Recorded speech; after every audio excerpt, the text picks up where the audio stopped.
안녕하세요. 대박파파입니다. 오늘 두산 로보틱스 청약이 마무리되었습니다. 나중에는 얼마나 오를지 간단하게 생각해보는 시간도 가져보도록 하겠습니다. 두산 로보틱스는 청약 증거금 33조 원이 모였습니다. 카카오뱅크 58조, LG 에너지 솔루션 114조, 성일 하이텍 20조, 현대중공업 56조 정도가 모였는데요. 그래도 오랜만에 큰 규모의 청약이라 적지 않은 금액으로 청약에는 IPO에는 흥행했다고 생각이 됩니다. 두산 로보틱스 청약 결과를 보면 먼저 균등 배정부터 보겠습니다. 가장 배정된 주식수가 많은 한국투자증권과 미래에셋증권이 두 주를 받을 수 있는 가능성이 높아졌습니다. 100% 두 주가 아니고요. 추첨을 해서 두 주를 받을 수 있는 가능성이 높아졌습니다. 저는 신영증권이 제일 균등 배정이 유리할 거라고 생각했는데요. 의외로 신영증권이 낮았습니다. 그리고 키움증권은 수수료가 무료입니다. 그래서 한 주도 추첨으로 결정이 됩니다. 그래서 0.89이기 때문에 거의 다 받으신다라고 생각하시면 되겠습니다. KB증권은 청약 수수료도 1,500원으로 낮고, 그리고 공모주 관련 이벤트를 많이 해서 많은 청약 계좌들이 모인 것 같습니다. 그래서 1.0이기 때문에 한 주는 확정적으로 받을 수 있는 상황입니다. 두 주는 거의 못 받겠죠. 비례 청약을 보시면은 경쟁률이 가장 낮은 것이 키움증권입니다. 하지만 대부분 900대 그리고 1000대 이렇게 비례 경쟁률은 거의 실시간으로 알려져지는 경쟁률을 보면서 눈치껏 들어가기 때문에 큰 차이는 없을 걸로 봅니다. 여기 경쟁률에 따른 청약 증거금은 한 주를 받기 위해서는 이렇게 1000만원 이상이 되겠고요. 물론 간단 계산했을 때는 이렇지만 5462입이라는 걸 통해서 조금 더 적은 가격으로도 비례 한 주를 받으실 수가 있습니다. 그래서 균등 배정을 보시면 잘하면 두 주까지 가능하다라고 정리할 수가 있겠습니다. 그렇다면 방금 제가 말씀드린 경쟁률보다 조금 낮게 청약을 넣어도 한 주를 받을 수 있는 건 무엇이냐? 바로 이 5462입니다. 간단하게 얘기하면 소수점 5까지는 버리고 6부터는 이제 살려준다는 건데요. 예를 들어서 경쟁률이 1000대 1이라고 하면 내 신청 주수가 저희가 만약에 1000주를 신청하면 이렇게 신청 주수와 경지를 나누면 1이 되겠죠. 이거는 확정적으로 한 주를 받는 그런 상황인 겁니다.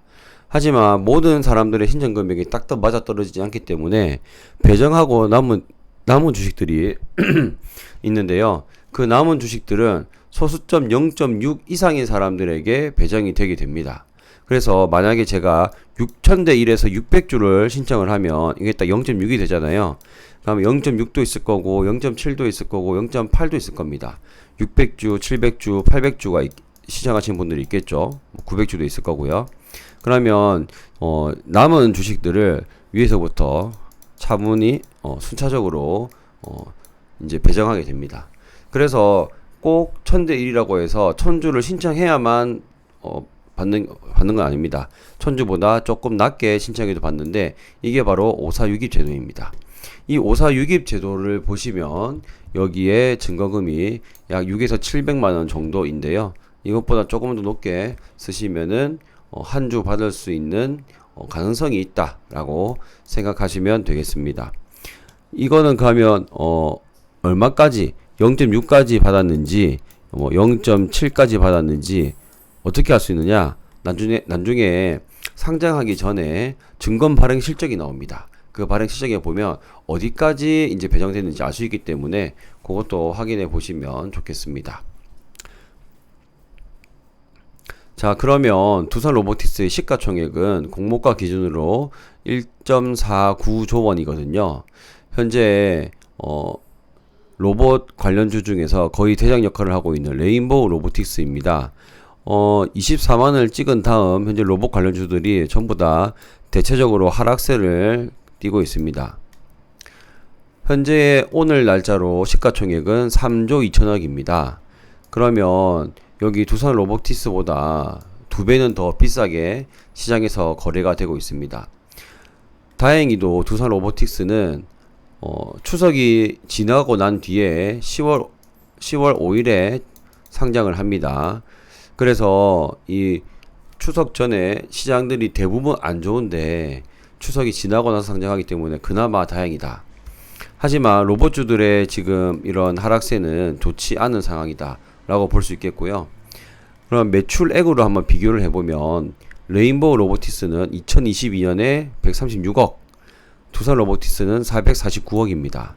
물론 이런 성장성이 큰 기업들은 당장의 매출과 당장의 영업이익만 가지고 평가를 하지 않습니다.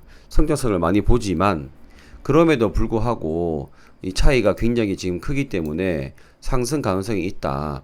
그래서 저는 조심스럽게 더블도 가능성이 있다라고 생각을 합니다. 물론 그때까지 주식시장의 분위기와 로봇주들의 움직임을 잘 지켜봐야 되겠지만 두산 로보티스 같은 경우는 조금 기대해봐도 되겠다. 하지만 뭐 따따블이라든지 뭐 이런 아주 계속 더 잘 갈 거라고 하는 그런 기대감은 조금 거두어 들으시는 게 좋을 것 같습니다. 자, 그래서 오늘 여기까지 내용 정리해 드렸고요. 즐거운 금요일 주말에 봐주셔서 감사합니다.